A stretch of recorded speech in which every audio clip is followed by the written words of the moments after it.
Hello बच्चों, last lecture हमने पढ़ा था जीन म्यूटेशन। उसमें हमारे टाइप्स रह गए थे, टाइप्स ऑफ जीन म्यूटेशन। तो आज हम वही समझने की कोशिश करेंगे। तो जीन म्यूटेशन 3 टाइप का होते हैं। पहला है इन्वर्जन, दूसरा है सब्स्टिट्यूशन और तीसरा है फ्रेम शिफ्ट म्यूटेशन। तो स्टार्ट करते हैं इन्वर्जन से। इन्वर्जन में एक टर्म आएगा सिस्ट्रॉन। पहले मैं इसको समझा देती हूँ सिस्ट्रॉन क्या है। सिस्ट्रॉन बच्चों एक अगर आप ब्रॉड लेवल पे कहो तो सिस्ट्रॉन एक जीन को ही सिस्ट्रॉन कह सकते हैं। सिस्ट्रॉन क्या होता है, जब प्रोटीन सिंथेसिस होती है तो हर एक कोडॉन, हर एक अमीनो एसिड बनता है। कोई भी प्रोटीन जो है छोटे छोटे अमीनो एसिड से बना होता है, और जो अमीनो एसिड का एक पर्टिकुलर सीक्वेंस है वो एक पर्टिकुलर प्रोटीन बनाने के लिए रिस्पॉन्सिबल होता है। तो सिस्ट्रॉन क्या होता है कि डीएनए या आरएनए का वो पोर्शन या वो सेक्शन जो कि पर्टिकुलर पॉलीपेप्टाइड, किसी स्पेसिफिक पॉलीपेप्टाइड के बनाने के लिए रिस्पॉन्सिबल है, ठीक है, प्रोटीन सिंथेसिस में, उसे हम सिस्ट्रॉन बोलेंगे। ठीक है, सिस्ट्रॉन को आप जीन के आप उसमें समझ सकते हैं। तो जब किसी सिस्ट्रॉन के बेस सीक्वेंस में चेंज हुआ रिवर्स ऑर्डर में, ठीक है, रिवर्स ऑर्डर में, जिससे कि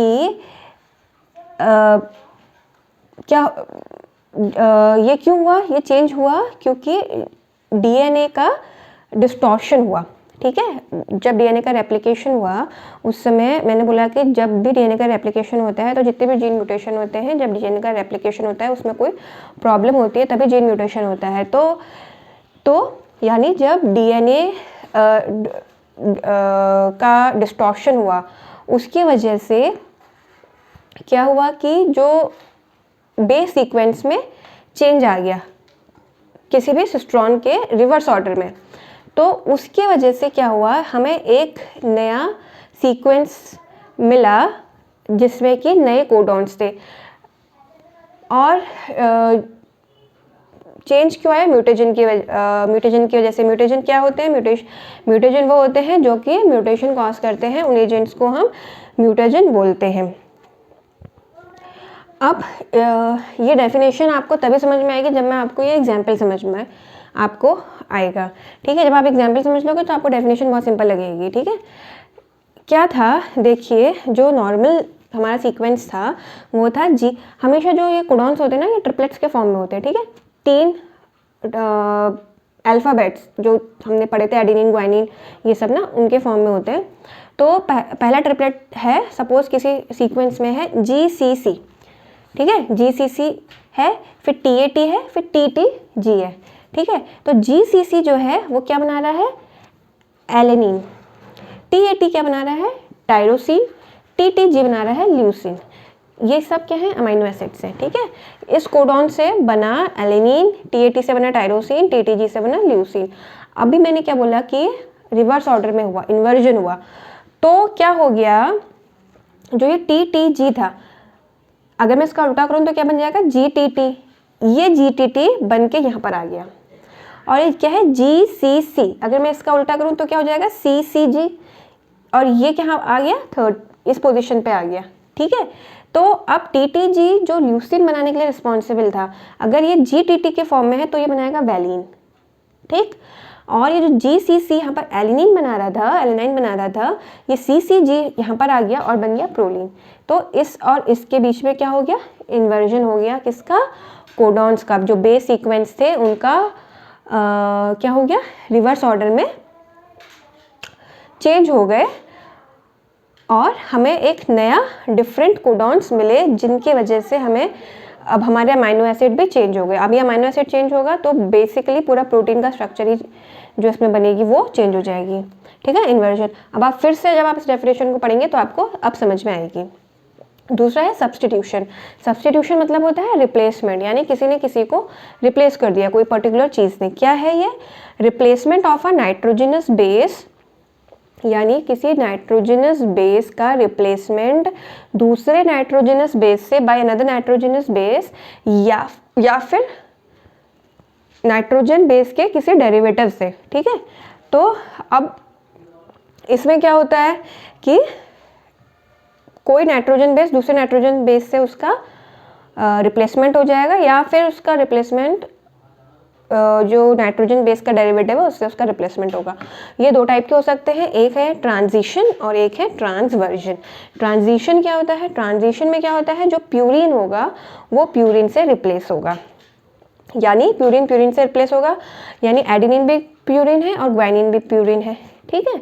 ए भी प्यूरिन है, जी भी प्यूरिन है। तो कहीं पर जैसे हमने ये GCC बनाया, तो सपोज कहीं पर कोई पर्टिकुलर चीज़ है, सपोज यहीं पर देख लेते हैं TAT है, ठीक है। सपोज कोई TAT है तो वहाँ पर प्यूरिन प्यूरिन से रिप्लेस हो जाएगा, यानी एक ही ये ए क्या हो जाएगा, रिप्लेस हो जाएगा, और क्या आ जाएगा, जी, इसकी जगह आ गया जाएगा जी, ठीक है।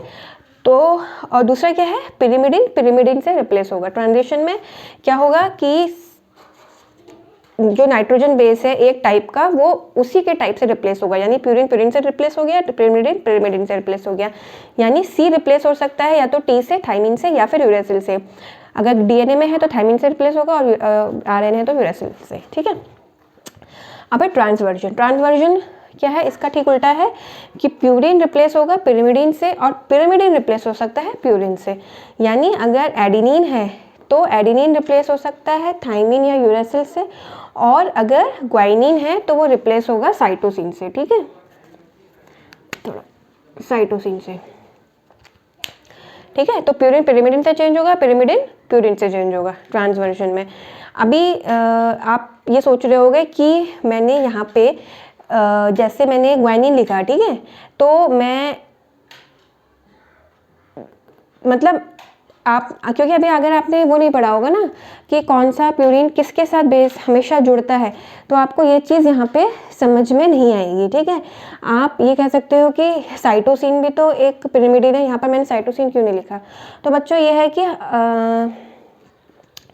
अगर यहाँ पर मैं थोड़ा सा एक्सप्लेन थोड़ा सा आपको ब्रीफ में बता देती हूँ कि एडेनिन हमेशा थाइमिन या यूरेसिल से ही कंबाइन करता है, और ग्वानिन हमेशा साइटोसिन से कंबाइन करता है, ठीक है। इसके लिए आपको DNA का थोड़ा सा और कोडॉन्स ये सब थोड़ा पढ़ा होना चाहिए। तो बट आपको ये याद रखना है, ठीक है। आपको बस ये याद रखना है कि एडेनिन हमेशा थाइमिन या ग्वानिन से उसका बॉन्डिंग बनता है हाइड्रोजन की, और ग्वानिन की साइटोसिन से बनती है, ठीक है। इसीलिए एडेनिन या तो थाइमिन या यूरेसिल से रिप्लेस हो सकता है ट्रांसवर्जन में, और ग्वानिन सिर्फ साइटोसिन से रिप्लेस होता है, साइटोसिन ग्वानिन से भी रिप्लेस हो सकता है, ठीक है, वाइस वर्सा है ये।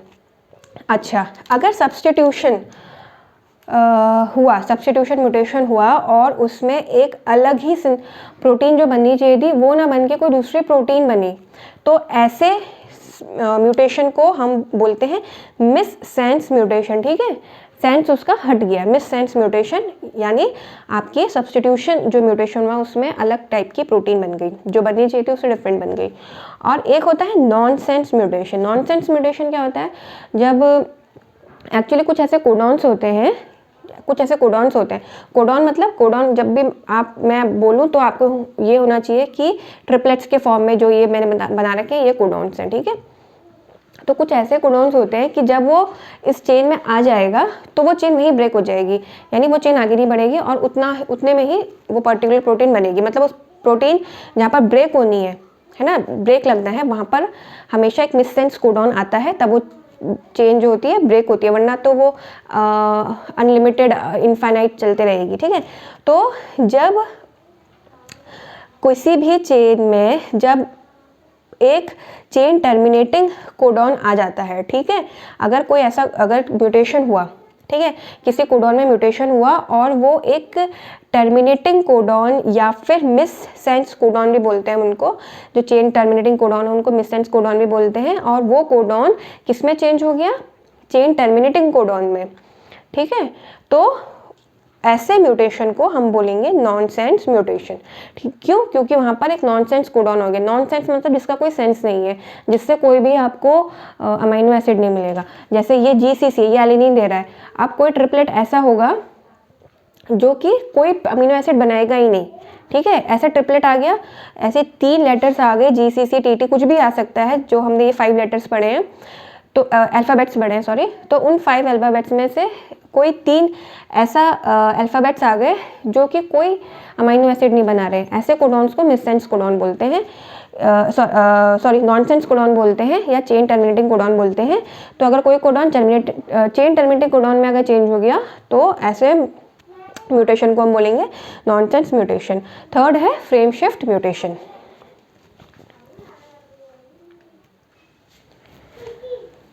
अब थर्ड टाइप है फ्रेम शिफ्ट म्यूटेशन, जिसे हम गिब्रिश म्यूटेशन भी बोलते हैं। इसमें क्या होता है, इसकी डेफिनेशन देखते हैं। Mutation in which reading of the frame of base sequence shifts laterally. ठीक है, यानी जब हम बेस सीक्वेंस को रीड कर रहे हैं, उस फ्रेम को हम रीड कर रहे हैं, तो वो शिफ्ट हो रहा है इधर इन फॉरवर्ड डायरेक्शन, या तो फॉरवर्ड डायरेक्शन में जब वो शिफ्ट होता है तो कोई ना कोई एक या एक से ज़्यादा न्यूक्लियोटाइड ऐड होते हैं, इंसर्ट होते हैं। और अगर बैकवर्ड डायरेक्शन में शिफ्ट होगा तो यानी एक या एक से ज़्यादा न्यूक्लियोटाइड उसमें डिलीट होंगे। अभी जब हम इसको एक्सप्लेन करेंगे एग्जाम्पल से, तो आप दोबारा से डेफिनेशन पढ़ेंगे तो आपको और अच्छे से समझ में आएगा। ठीक है, इसको पहले सब एग्जाम्पल समझेंगे। जितने भी म्यूटेशन है, लास्ट 2 में भी मैंने आपको एग्जाम्पल पहले समझे, आपने जब आपको समझ में आ गए थे, तब आप दोबारा से अगर डेफिनेशन पढ़ेंगे तो आपको डेफिनेशन बहुत क्लियर हो जाएगी। ऐसे इसमें है तो इंसर्शन या एडिशन, यानी कोई चीज़ इंसर्ट हो रही है, ऐड हो रही है, तो इसमें एक या एक से ज़्यादा जो न्यूक्लियोटाइड है वो ऐड होगा डीएनए सेगमेंट में। कैसे, नॉर्मली क्या है, ACC जो ट्रिप्टोफैन बना रहा है, TAT जो इल्यूसिन बना रहा है, और TTG जो एस्परजिन बना रहा है। अब इसमें क्या हुआ कि ये जो एक A था, यानी आपका एक एडेनिन जो है ऐड हुआ। ठीक है, यहाँ पर मैंने दिखाया कि एक एडेनिन ऐड हुआ, तो जब ये ऐड होगा तो अब यहाँ पर ये ऐड हो गया, तो ये क्या बन जाएगा यहाँ पर ऐड होके, अगर एक यहाँ पर मैं A ऐड कर दूँ तो ये AACC होगा, लेकिन कोडॉन तो 3 फॉर्म में होता है ना, तो यानी ये इसके साथ अपना जोड़ी बना लेगा। ठीक है, इन दोनों के साथ, तो क्या बन गया AAC। अब ये C खाली हो गया, ये C कहाँ चले जाएगा, आगे क्या बन जाएगा, और 3 आप लोगे। ठीक है, तो CTA, तो ये क्या बन गया CTA। ठीक है, इसने इसके साथ बना ली, ये बन गया CTA। अब ये T खाली हो गया, ये T आगे चले जाएगा। ठीक है, ये T आगे चले जाएगा और इनके साथ बना लेगा, है ना, तो क्या बन जाएगा TTT, और ये G है ये बच जाएगा। ठीक है, इसको आप खुद भी करके देखिएगा। तो अब क्या हो गया, कोडॉन हमारे क्या बन गए, अब हमारे कोडॉन्स चेंज हो गए। ठीक है, अब हमारे कोडॉन्स चेंज हो गए और हमको क्या मिल गया, AAC, CTA, TTG, और ये अब AAC ल्यूसिन बना रहा है, CTA एस्पर्टिक एसिड बना रहा है, TTT लाइसिन बना रहा है। ठीक है, तो यानी जो पूरी प्रोटीन सिंथेसिस होनी थी वो क्या हो गई, वो डिफरेंट हो गई। क्यों, क्योंकि अमीनो एसिड जो थे वो चेंज हो गए, इनमें म्यूटेशन आ गया सिर्फ एक के ऐड होने से। तो या तो एक या एक से अधिक न्यूक्लियोटाइड ऐड हो सकता है। ये हो गया इंसर्शन, यानी आगे को फॉरवर्ड डायरेक्शन में क्या हो गया, बाकी जो ये थे हमारे, इनकी क्या हो गई न्यूक्लियोटाइड की, ये आगे आगे बढ़ गए, है ना। तो यही था mutation in which reading of the frame of base sequence shift laterally in forward direction due to insertion या एडिशन। दूसरा पार्ट क्या है, बैकवर्ड डायरेक्शन में। अब देखो ये क्या है, डिलीशन। डिलीशन में एक या एक से अधिक न्यूक्लियोटाइड क्या हो जाएंगे, डिलीट हो जाएंगे। करेक्ट, जैसे ACC, TAT, TTG था। ACC बना रहा था ट्रिप्टोफैन, TAT बना रहा है इल्यूसिन, और TTG बना रहा है एस्परजिन। ठीक है, तो अब इसमें से एक ये जो A था वो हट गया, यहाँ पर दिखा रखा है मैंने, एक A था हट गया, तो क्या बचा, खाली CC बचा। ठीक है, खाली CC बचा। अब 2 तो हो नहीं सकते, हमेशा ट्रिपलेट के फॉर्म में होता है, तो एक T जो है इसके साथ आ जाएगा, है ना, तो ये क्या बन जाएगा CCT। ये देखिए CCT बचा, AT यहाँ का, ये जो है ये इसके साथ आ जाएगा, तो ATT बन जाएगा, ATT, और ये TG ऐसे ही रह जाएगा। ठीक है, अब जो अमीनो एसिड बनने थे वो चेंज हो गए, CCT ने बनाया ग्लाइसिन, ATT। देखो बच्चों, नॉनसेंस कोडॉन हम पढ़ेंगे क्या होते हैं, ये पर्टिकुलर मैंने बताया था कि ऐसे कोडॉन्स होते हैं कि जिनके आने से चेन वहीं पर ब्रेक हो जाती है। तो यहाँ पर एक नॉनसेंस कोडॉन बन गया। अगर यहाँ पर नॉनसेंस कोडॉन नहीं बना होता, कुछ और सपोज ATG बन गया होता, ठीक है, या कुछ और होता, ठीक है, या GCTT हो जाता तो दूसरा अमीनो एसिड बन जाता, लेकिन यहाँ पर एक नॉनसेंस कोडॉन बन गया तो ये चेन यहीं पर ब्रेक हो जाएगी और प्रोटीन सिंथेसिस यहीं पर स्टॉप हो जाएगी, ठीक है, और पर्टिकुलर जो भी प्रोटीन बनना होगा वो बन जाएगा। तो अब आप डेफिनेशन पढ़ो, क्या था कि ऐसा म्यूटेशन जिसमें इनमें reading of the frame of the base sequence shifts laterally shift हो रही है ना, लेटरली शिफ्ट हो रही है in backward direction due to deletion of one और मोर न्यूक्लियोटाइड। डिलीशन का कंप्लीट समझ में आ गया, यही एडिशन। अब आप इस डेफिनेशन को पूरा अच्छे से पढ़ोगे तो आपको एडिशन या इंसर्शन या रिल्यूशन ये समझ में आ जाएगा।